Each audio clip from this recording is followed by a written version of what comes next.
Hello everyone. Welcome to the fourth webinar in the 2016 Healthy Retail Webinar Series. This is Emily Snyder at the Center for Science in the Public Interest.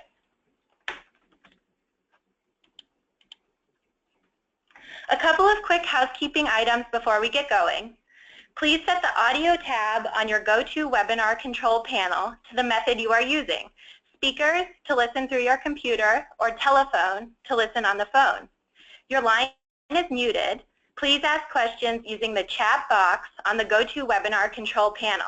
We're looking forward to a lively Q&A session following presentations from today's expert speakers.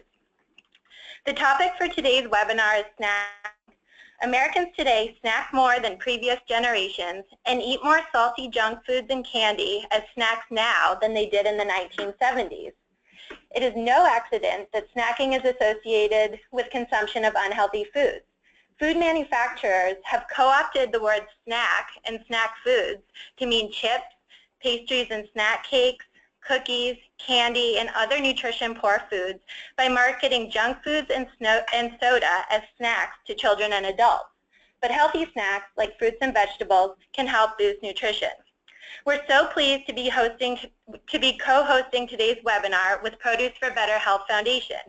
I would like to now turn it over to Dr. Elizabeth Pavelka. Dr. Pavelka is president of Produce for Better Health Foundation, a nonprofit foundation devoted to increasing consumption of fruits and vegetables. She has been integrally involved with the foundation's efforts since it was incorporated 25 years ago. Dr. Pavelka guides the foundation's efforts to advance the overall effort of increasing fruit and vegetable consumption through past implementation of the 5-A-Day program and now through the Fruits and Veggies More Matters Health Initiative. Dr. Pavelka has been recognized as one of the top women in grocery by Progressive Grocer. She was also recognized as one of the top 25 produce industry leaders in the 2001 Marketer of the Year, both by the produce industry's leading publication, The Packer. Under her leadership, the foundation has also received a CDC Pioneering Innovation Award and a Health and Human Services Innovation and Prevention Award. Dr. Pavelka is a registered dietitian and holds a doctorate in foods and nutrition science from Kansas State University.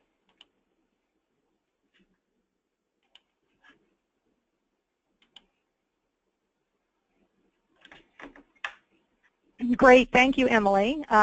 We really appreciate co-hosting this webinar with you, so thank you for inviting us to do so. What I thought I would do today is just set the stage a little bit for our conversation for the next hour on healthy snacking and kind of give you an overview of where we are in terms of fruit and vegetable consumption and the importance of grocers in fruit and vegetable consumption. So what I wanted, most of the comments I will make are coming from this 2015 State of the Plate report.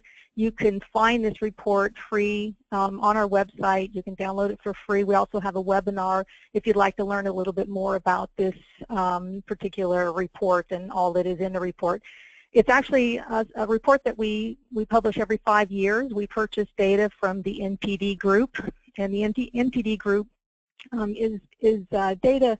They have data that a lot of food industry members purchase because you have pretty ready access to the information within 6 months typically of collecting the data, unlike our golden standard, the Haynes data, which sometimes takes years before we can really see what is happening in terms of consumption.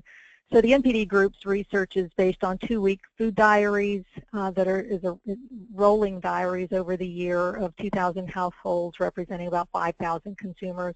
And what you see in the next few slides excludes French fries. So why grocery retail is important?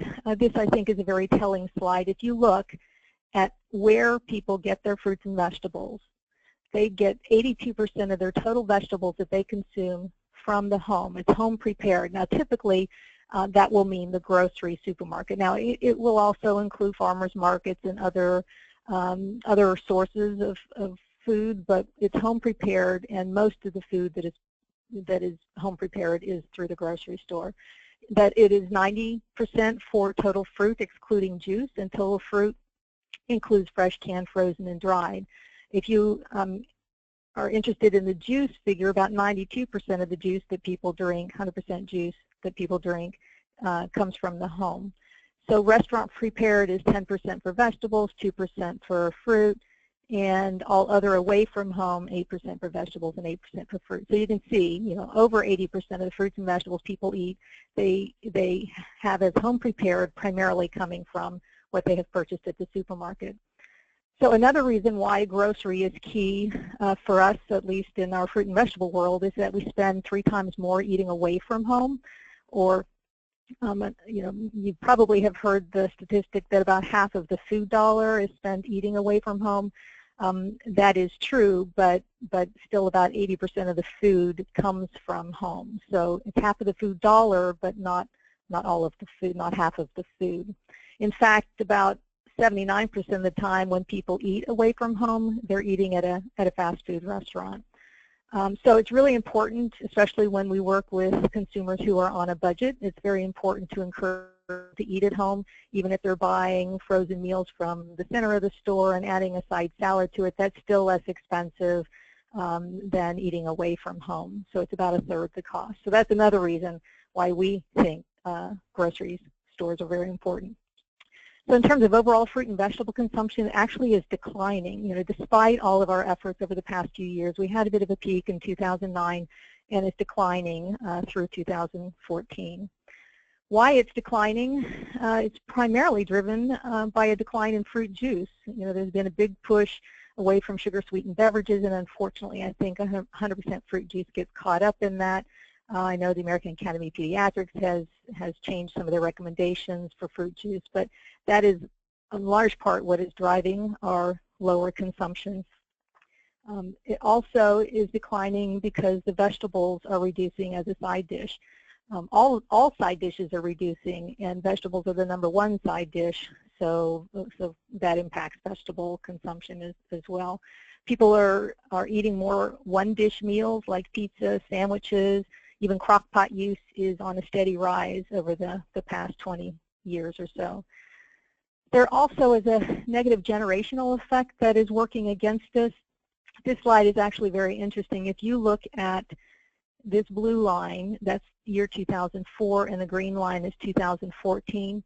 Basically what is happening is that 60-year-olds today are not eating as many vegetables as 60-year-olds were 10 years ago. And you can see that's the case for those age 50 and above for vegetables and age 50 and above for fruit. And we're not really sure why this is the case. Is it because perhaps we thought maybe these 50-year-olds didn't learn to eat them as children?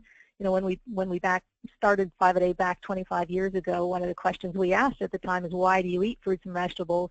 And a lot of the adults said, well, I learned to eat them as kids, and I just have continued to eat them. So we're thinking maybe there's a generation that didn't learn to eat them as children. Perhaps it's a cost or economic issue for those that are retired. We also know that people are eating fewer fruit pies for dessert. Even though I said we excluded French fries and fried potatoes, we did not exclude desserts from our analysis whenever we disaggregated food so that we could see where all fruits and vegetables came from. And people aren't eating as many fruit pies for dessert, so that could be part of it. And it could be that people are eating out a little bit more as well. But for some reason, we're seeing this negative trend. On the flip side, we're seeing some nice increases over the past 10 years for those under the age of 40 compared to the counterparts prior to that, so for both fruit and vegetables.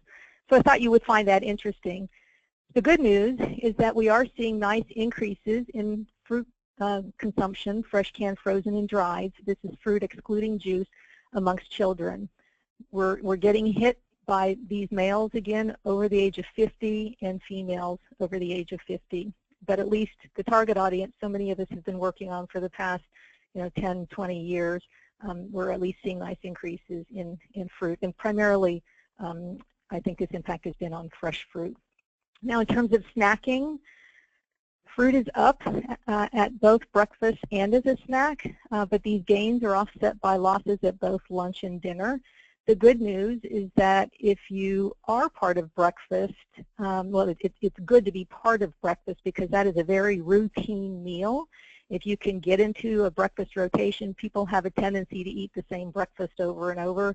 They don't typically eat the same lunch or dinner over and over, but they do often eat the same breakfast over and over. So so having fruit at breakfast is a good sign moving forward. And it's also a good sign for snacks that we're seeing more fruit as snacks because there are a lot of different snacking opportunities during the day. So that is actually very good. And then with the last slide I wanted to share before we get into our speakers for today is that fruit is the second most popular snack, so should benefit from this improving mindset on snacking. So you can see fruit here.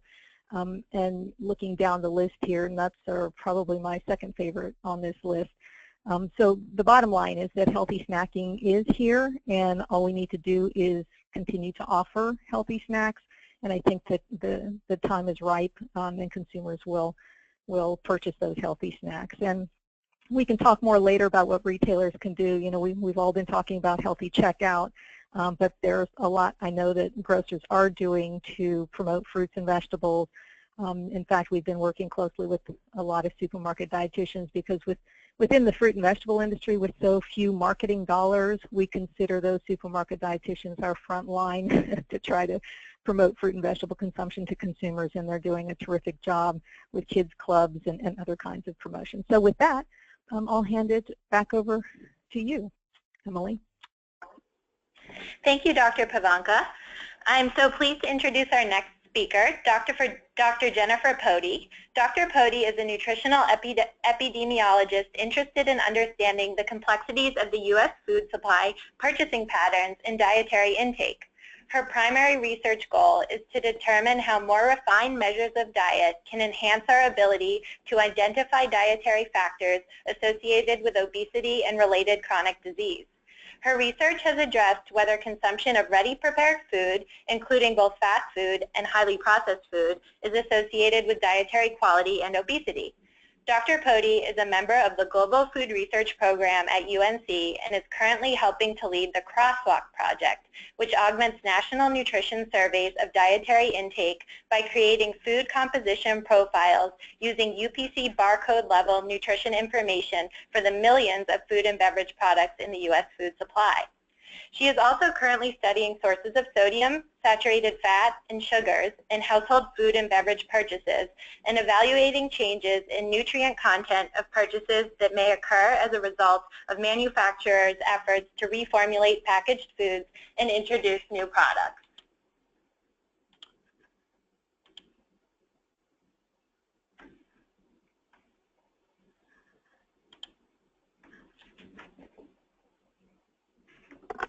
Good afternoon.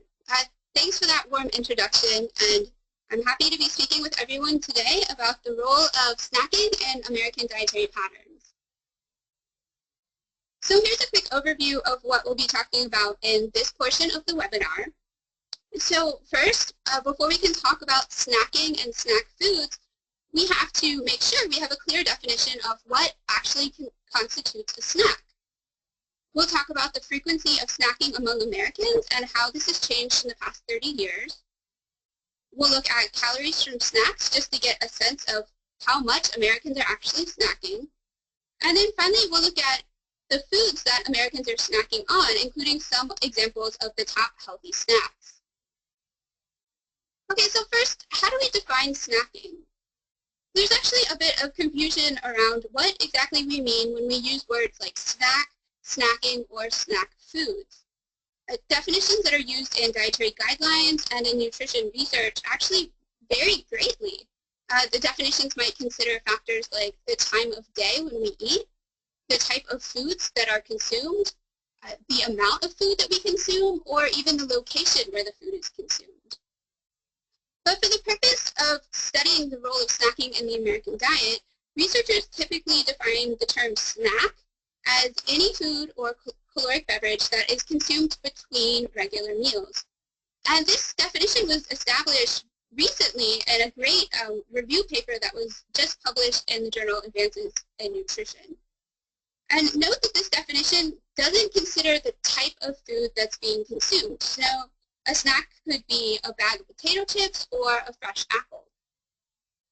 Now, for that reason, snack foods should be distinguished from the actual eating behavior of snacking.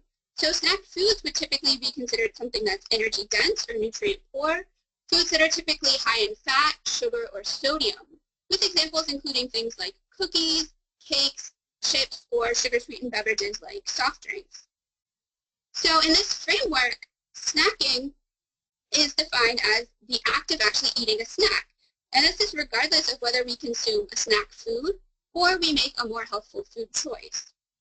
So it's really important to think about how we define snacks, because clearly the way that a patient, a client, a consumer, or a study participant might conceptualize and define a snack can vary greatly. Okay, so now that we've established how we define a snack, let's look at how frequently Americans are snacking. Now I'm going to share some research that's been conducted by my team, the Global Food Research Program at UNC, which is led by Dr. Barry Popkin. So up front, I want to acknowledge my colleagues, Dr. Carmen Piernas and Dr. Kaya Duffy, who led most of this research. So we study snacking using nationally representative surveys of dietary intake, including the National Health and Nutrition Examination Survey, or NHANES. So here we're showing the percentage of American children who snack and changes over time. So in orange, we're showing 1977 to 78, red 1989-91, green 94 to 98, and blue 2003 to 2006. So on the far right, we show that for children overall aged 2 to 18 years of age, we do see that the prevalence of snacking has increased dramatically. We see similar increases for children aged 2 to 6, 7 to 12, and 13 to 18. So in 1977, about 3/4 of children consumed snacks, which was similar for all age groups of kids. But by 2006, we see almost all children are consuming snacks, upwards of 97% of kids. So here we see similar trends for adults. So on the far right, overall for adults aged 19 years and older, we also see that the prevalence of snacking has increased dramatically between 1977 and 2008. We see similar increases among younger adults, middle-aged adults, as well as older adults. In 1977, about 70% of American adults were snackers, and you can see that older adults are slightly less likely to be snackers than younger adults. Although by 2008, we see that almost all Americans are snacking across all age groups. So here we're showing the time between eating occasions measured in minutes. So this is looking at, so when I finish one meal or snack, how much time passes before I eat again. So on the panel on the left, we're looking at, for children aged 2 to 18, we actually see the time between eating occasions has decreased from about 4 hours in 1977 to now about 3 hours between eating occasions. On the right, we're looking at the results for adults. We also see decreases, so declines from about 4.5 hours between eating occasions to 3.5 hours in 2006. So on average, we see now kids are eating about every 3 hours and adults are eating almost every 3.5 hours. So we see Americans are eating more often, but let's look now at the frequency specifically of snacks. So here we're showing on the vertical axis the average number of snacks consumed by U.S. children. And again, we're looking over time between 1977 and 2006. So on the far right here, you see that for children aged 2 to 18, we see the number of snacks consumed each day has actually increased to about 1 extra snack being consumed each day. We see similar increases for younger children, school-age children, and for adolescents. And interestingly, here we do see that younger children, aged 2 to 6, are consuming slightly more snacks per day than older age groups. But on average, kids are consuming about 2 to 3 snacks each day. We see similar patterns for adults. Again, here we see that for adults overall, we see increases in the number of snacks per day. As with kids, we see about 1 extra snack is being consumed each day by adults, with similar patterns again across the different age groups of adults. And here we can see a relatively similar number of snacks per day consumed by adults for all age groups. Again, adults are consuming somewhere around 2 to 3 snacks each day. Now remember, our definition of snacking includes any food or beverage that is consumed between meals. So more frequent snacking isn't necessarily beneficial or harmful in terms of energy balance. We also need to consider how much Americans are snacking. We also want to look at how many calories are actually coming from snacks. So here we're looking at calories per snacking occasion. And we're looking here for U.S. children. So on the far right, for children aged 2 to 18 overall, we do see that the calories per snack have increased. We see the increase really occurs between 1977 and 1998, and then seems to level off by 2006. We see a similar pattern for all age groups of kids, and we see that preschoolers and young children consume about 175 calories per snack, and this increases to up to 275 calories per snack among adolescents. Here we see similar trends for adults. Overall, we see calories per snacking event do increase in the past 30 years. Again, we don't see a lot of change between 1996 and 2006. And similar patterns are observed for younger adults, middle-aged adults, as well as older adults. And we can see here that adults consume somewhere around 275 calories for younger adults, and slightly less, around 175 calories per snack for older adults. Okay, so we've seen that the number of snacks per day has increased, and the number of calories for each snacking event has increased. But how does this impact total energy intake? So here we're looking at total energy intake on the vertical axis. In the solid bars on the bottom, we're showing calories from snacks during the day. The shaded bars indicate calories from meals. And then the numbers on top of the bars are total energy intake throughout the day from both meals and snacks. So overall, for kids, we see that calories from all the snacks that are consumed during the day have increased. Again, most of this increase is occurring between 1977 and 1998, and then tends to level off with little change occurring through 2006.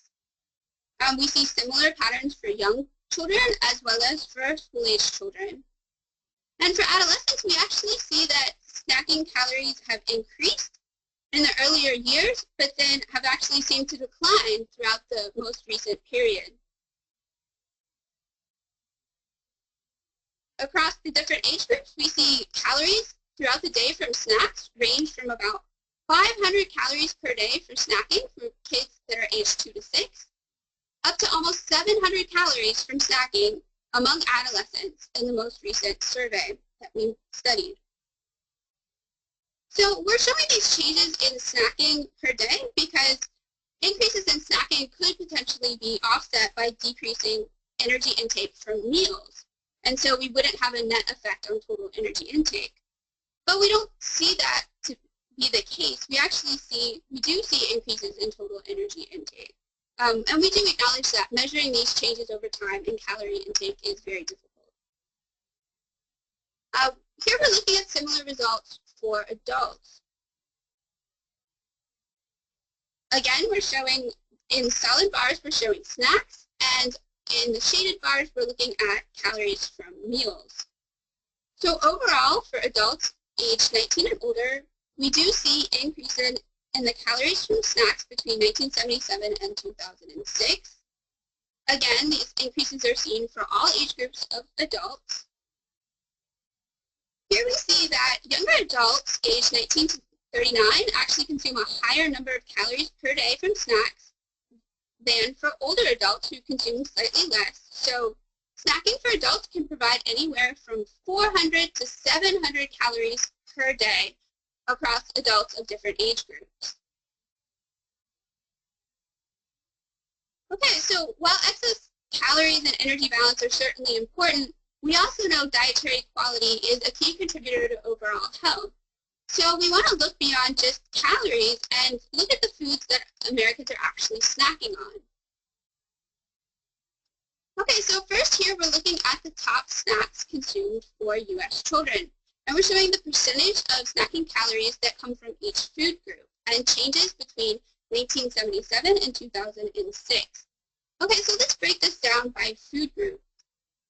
So first we see here that desserts are actually the top source of snacking calories for kids. These are including desserts like grain-based desserts, things such as cookies, pie, or cake, as well as dairy-based desserts like ice cream. We see that even though snacking on desserts did decrease between 1977 and 2006, desserts did remain the #1 food group that U.S. kids are consuming as snacks. In 2006, salty snacks were the second highest source of snacking calories. This includes things like potato chips, tortilla chips, popcorn, crackers, or pretzels.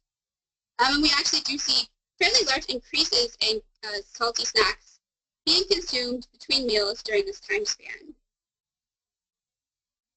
Sugar sweetened beverages, or SSBs, were the third highest source of calories. This includes soft drinks, fruit drinks like lemonade or fruit punch, as well as sports drinks. And we see that SSBs consumed during snacks were actually fairly stable in this time period. Other top snacks include candy. Here we can see calories from nuts, which could be considered a more healthful snack. We do see only about 2% of calories from snacks come from nuts or seeds. In terms of other more helpful snacks, we do see some shifts here with a decrease in snacking on fresh fruit and increases in fruit juice that's being consumed as a snack. And we also see some decreases in milk and dairy as snacks, with examples like decreases in yogurt. And we do see fairly typical or similar patterns for U.S. adults. So again, here looking at the percentage of snacking calories from each food group. Similar to children, we see that desserts are the #1 source of snacking calories for adults, followed, again, similar to children, by salty snacks as the #2 source of snacking calories. And again, we do see this big increase in snacking on chips, pretzels, and other salty snacks over the 30-year time span. Again, following the same pattern for kids, sugar-sweetened beverages are another top source of snacking calories for adults.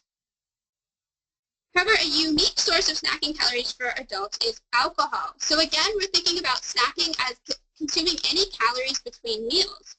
And so here we can see that alcohol, in particular beer, is a top food group that's being consumed as a snack or between meals by adults. So in terms of some of the more potentially healthful snacks, we do again see these declines here in snacking on fresh fruit, as well as declines in snacking on milk or dairy. In terms of other snacks, we see these increases in candy consumed as a snack. And we also see here that nuts and seeds did increase over this time span, providing about 5% of snacking calories. Okay, so what are the top 10 foods that U.S. children snack on? So here we're showing some of the more recent work that was conducted at UNC by my colleague, Dr. Lizzie Dunford, and we're updating some of the snacking studies through the most recent enhanced data that was collected through 2012. So here we're looking at individual food items which we rank based on calorie intake. And here we're looking at the top foods consumed as snacks for children. And we see that here things like cookies and ice cream, as well as soft drinks, were some of the top 10 snack items. Although here you can see, interestingly, that soft drinks were not among the top 10 snack items in the most recent time period from 2009 to 2012. We also see salty snacks are another important top food that's being consumed by kids. Here, milk is one of the top foods that U.S. kids consume during snacks. And we also see that fresh fruit, like apples or bananas, are also top foods consumed as snacks among U.S. children. Okay, here we see similar results for adults. Now, one thing that's unique about adults, again, we see here that alcohol, particularly beer, is a top source of calories consumed as snacks, again, between meals, that's being consumed by adults. We also see other beverages like soft drinks, which are top contributors of snacking calories. As with kids, ice cream and things like cookies or other desserts are top snacks, as well as things like potato chips, tortilla chips, or other salty snacks. Now, adults appear to be consuming milk less frequently as a snack than children, which is expected. And here we also do see that fresh fruit, like apples or bananas, are making the list of the top 10 foods consumed as snacks among U.S. adults. Okay, so what do the most recent 2015-2020 dietary guidelines for Americans say about snacking? So the guidelines are primarily incorporating recommendations about snacks and some of their shift messages that encourage Americans to consume more nutrient-dense foods. So in particular, as an example, to encourage Americans to shift to consuming more fruit, one strategy would be to choose more fruit as a snack item. Similarly, we can incorporate vegetables into most meals or snacks, as well as choosing yogurt as a snack.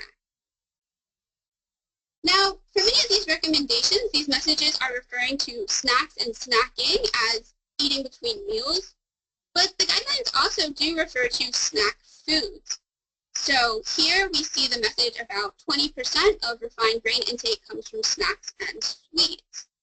And so, as we talked about up front, it's important for dietary recommendations and guidance to clearly define what is meant by snacks and snacking in order to best help Americans follow these recommendations and improve dietary quality. Okay, so in summary, we do see an increasing role of snacking in the American diet. On average, Americans are eating every 3 to 3.5 hours.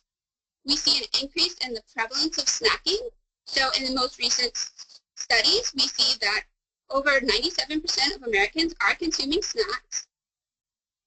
We see an increase in the number of snacks being consumed each day, from about 2 to 2.5 snacks on average being consumed each day. We also see increases in calories consumed per snack, with about 200 to 250 calories consumed during each snacking occasion. And then these all add up so that total daily calories from snacking has increased to about 600 calories from snacking each day. And importantly, it doesn't appear that these increases in snacking have been offset by a reduction in meal intake, so overall calorie intake could increase.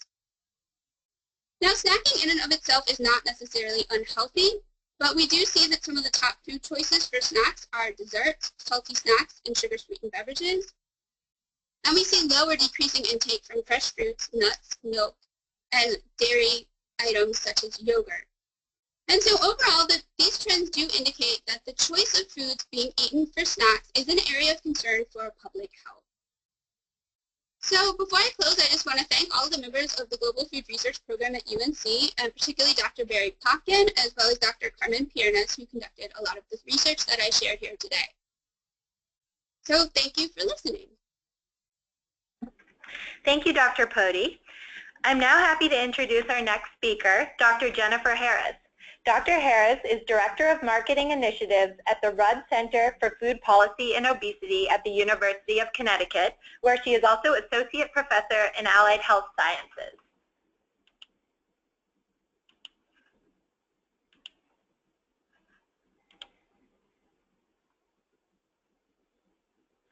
Okay, thanks.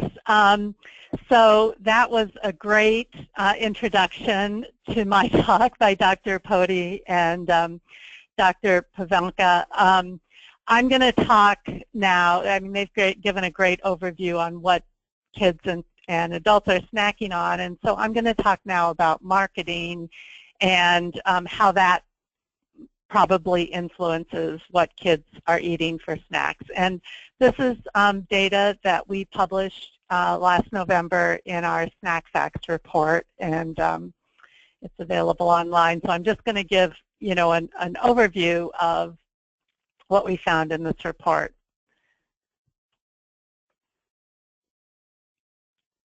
Okay, so I'm not, there we go. And I'm going to skip this slide because as you all heard, snacking is increasing and it's a lot of calories.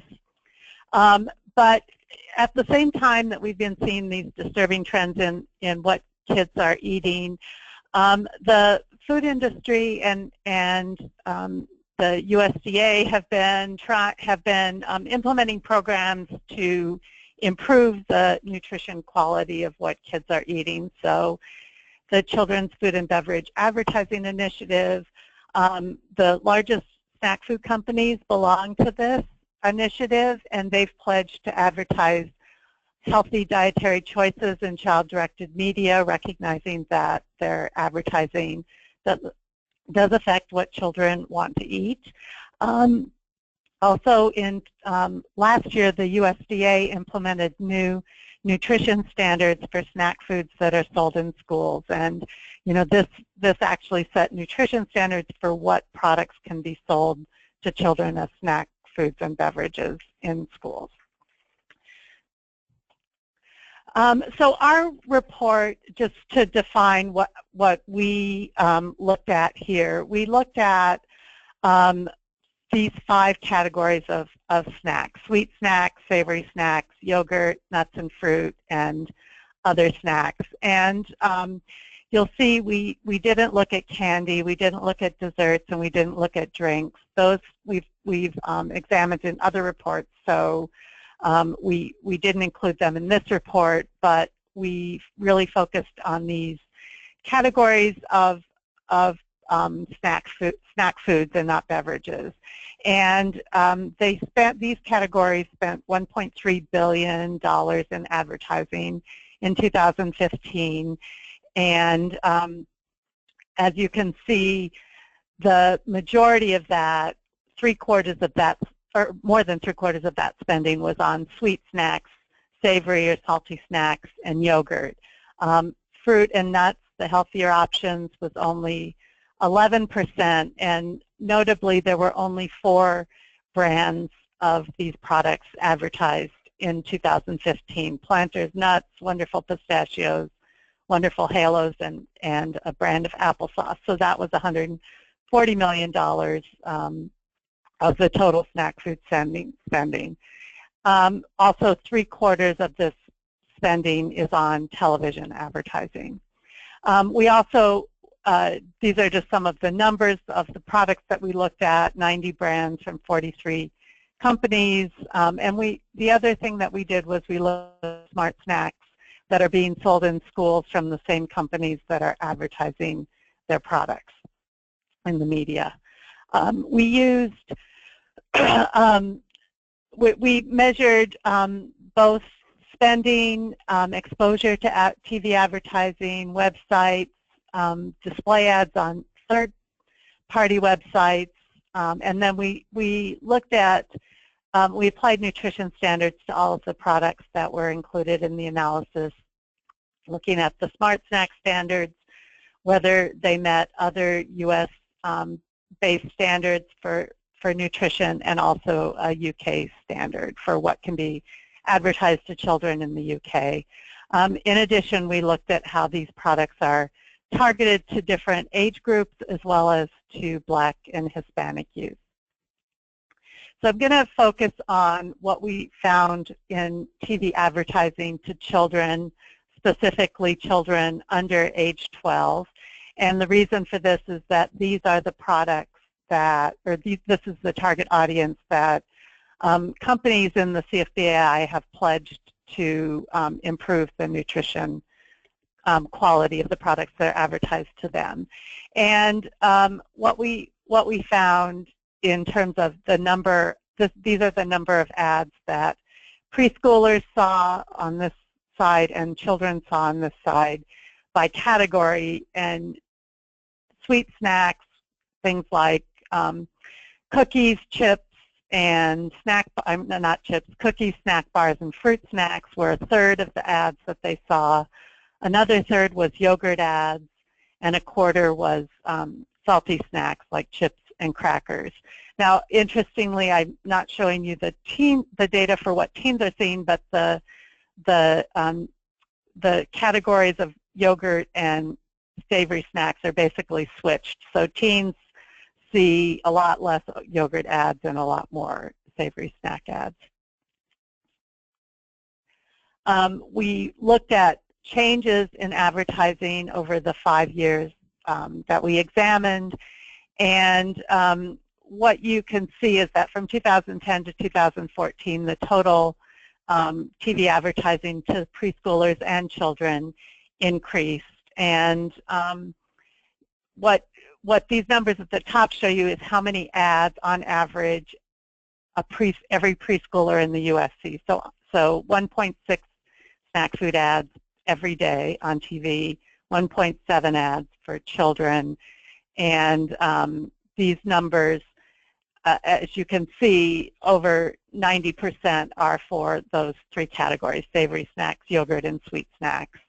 And very few for fruit and nuts. And the overall increase in snack food ads was 18% for preschoolers and 10% for children over this period. But you can see that change really varies by category. So for the sweet snacks, preschoolers are seeing 13% more in 2014 than they did in 2010. Both age groups are seeing fewer ads for yogurt. They're both seeing a lot more ads for savory snacks like chips. And the increase in fruit and nut ads was sizable, but again, that's an increase on a very small number. So they still represent a very small percentage of all the ads that kids are seeing.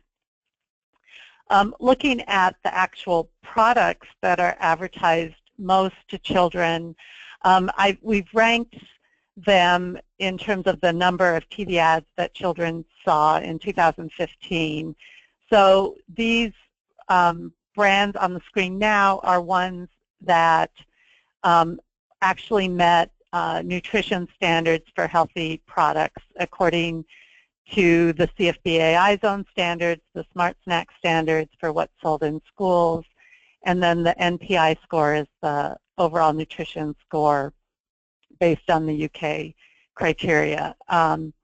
So there are products that are being advertised to children that meet all of these nutrition standards, but the number 1 and the number 3 product with the most advertising, fruit snack, Betty Crocker fruit snacks and Goldfish crackers, meet the CFBAI standards. So CFBAI says these are healthy products that can be advertised to kids, but none of the fruit snacks meet Smart Snack standards. 1 out of 12 Goldfish products meet Smart Snack standards, and then they all have quite low NPI scores. So a threshold for healthy would be 64. So these products are at 42. And then there's another list of products that are advertised most to kids, which CFBAI companies say that they don't advertise to children. So these are products like Pop-Tarts and Tostitos and Lay's potato chips. And the reason these products are appearing on the list of most advertised products is not that companies are advertising them on children's television, which is where their pledges apply, but they're advertising them on other programs that children are watching a lot of. So things like ABC Family Movies and Nick at Night are big types of media where kids are seeing a lot of these unhealthy ads.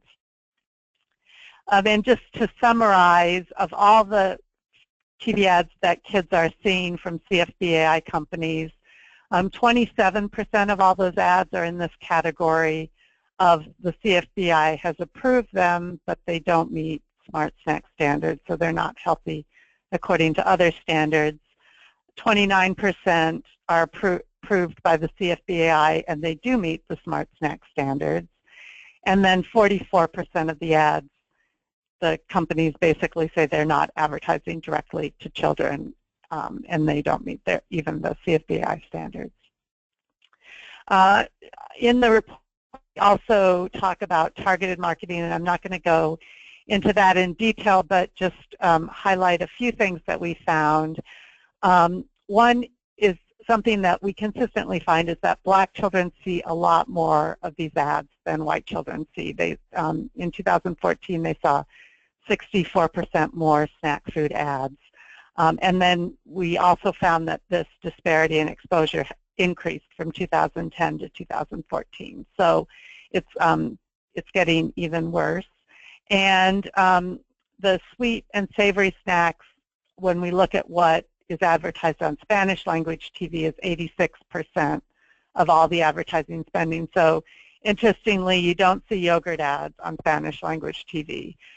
You see mostly ads for Cheetos, snack bars, Pop-Tarts, Cheez-Its, and Pringles.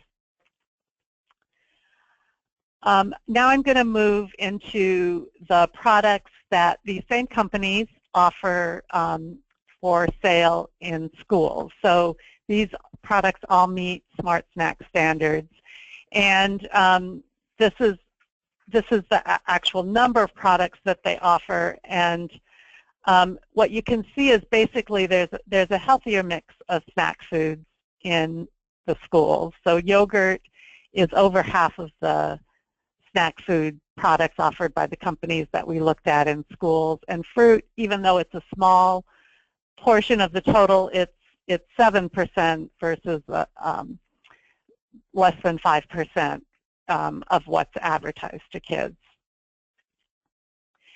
We also compared the average nutrition scores for these products according to the Smart Snacks in schools, the CFBAI approved advertised snacks, and the snacks that aren't CFBAI approved. So I'll just explain this to you. Basically, of the chips and crackers, the savory snacks we looked at, the average nutrition score for the Smart Snacks in schools was a 52. Unfortunately, that doesn't meet the standard, so those products can be sold in schools now, but they couldn't be advertised to children in the UK, so mostly because of fat and sodium content. But they are healthier than the products that are advertised on TV. And we see a similar finding with the sweet snacks. One interesting thing about this is that the products that the CFBAI companies say are healthy and can be advertised to children are not any better in nutrition than the products that they don't advertise to children. So there's not healthier products that are being shown on children's television. The yogurt were all, almost all of the products we analyzed met the nutrition standards, and of course the fruit products also met the nutrition standards. A couple more things on the Smart Snack products. So when we looked at the products that were offered for sale in schools versus the ones that were advertised on TV, there is a set of products that are basically the same in nutrition. So the yogurts that are sold in schools are basically the same products. They have the same nutritional score as the yogurts that are advertised on TV. So that's a positive. But then there's another set of products that are sold in school where there's a nutritionally improved version that's sold in schools, but the unhealthy product is what's advertised on television. So here, for example, fruit snacks, the nutrition score for the advertised fruit snacks is 42 versus 54 for the products that are sold in schools. Similar for Goldfish, Nature Valley snack bars, Pop-Tarts, Tostitos, Lay's, and Honey-Made graham crackers. So those products all have better nutritionally improved products, but they don't advertise them. And just to see what these products look like, these are examples of advertised versions of products, and the ones on the right are the products that are sold in schools. So not only are the products advertised worse nutritionally than the products that are available in schools, but they also are almost indistinguishable. So it's very difficult, and we have some research right now that's for a paper that's under review showing that it's almost impossible for people to tell the difference between these two sets of products. And you know, when the smart snacks, I don't come down to, hard on the smart snack standards because they're definitely an improvement over what was being sold in schools before. You know, the sodas are out, the candy bars are out, the donuts are out. But unfortunately, instead of what we were hoping to see, more things like nuts and fruits and low-fat products, this is an example of a vending machine in a school that all these products meet smart snack standards, but if you look at it, it's probably very difficult to tell that these products are any different than most of the products that were offered before smart snacks went into effect. And so what we would like to see in terms of actual regulations that will help improve snacking for children is to improve the CFBAI pledges so that they apply better, more strict nutrition standards to what can be advertised. So things like fruit snacks are no longer considered healthy options for kids. Correct loopholes in their definitions of child-directed marketing, which is the reason that kids are seeing so much of the products that the CFBAI companies say they don't advertise to children, and also protecting children under 6. So I didn't mention this before, but all of the companies in this analysis say they don't advertise directly to children under 6, but as you saw in the preschooler television exposure numbers, preschoolers are seeing almost as many ads as the children age 6 to 11. We'd like to see further improvements in those smart snacks so that those really are healthy products and they don't confuse, they aren't easily confused with the unhealthy products that are available in stores, and also that companies stop targeting their least healthy snacks to use of color. And I just want to thank all my co-authors on this report, and also let you know that the full report is available on our website. Thank you.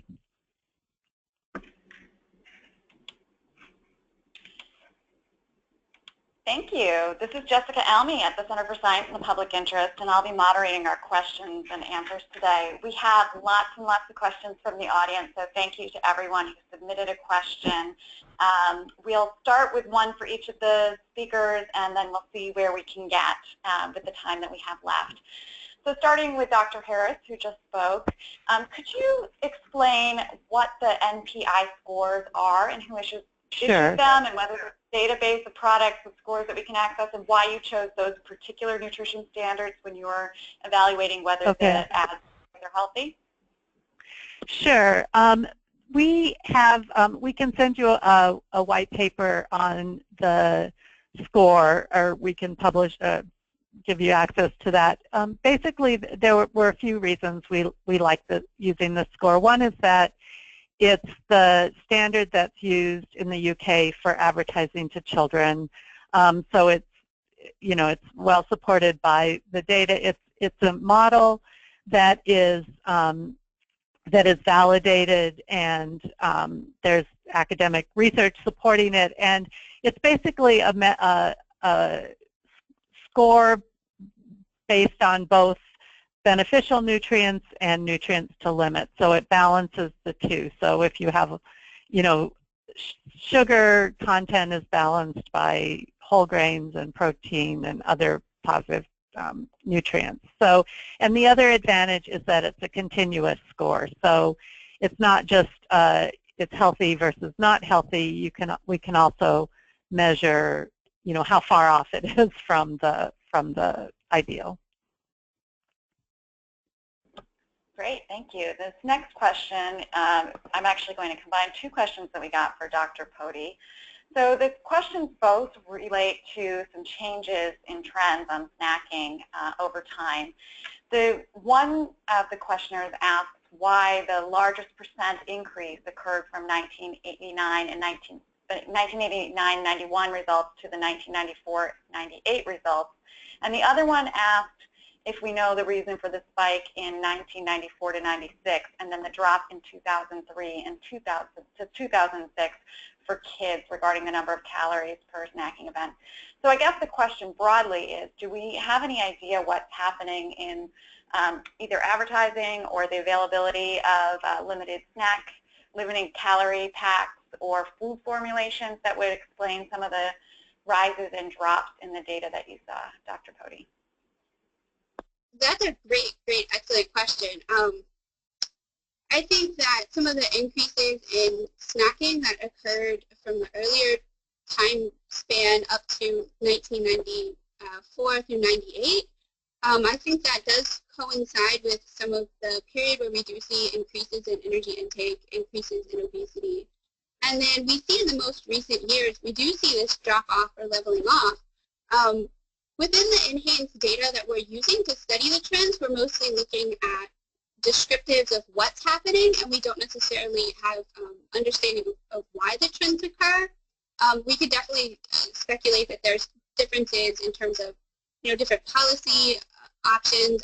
I think that the data, particularly for kids, could potentially be reflecting some of the changes that might have been occurring in the schools.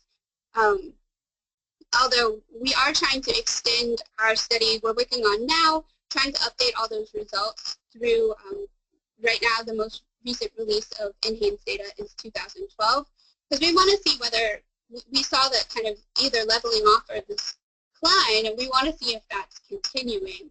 Or perhaps maybe we start seeing even greater decreases in calories from snacking. And again, I think it's also important to think about what is being snacked on.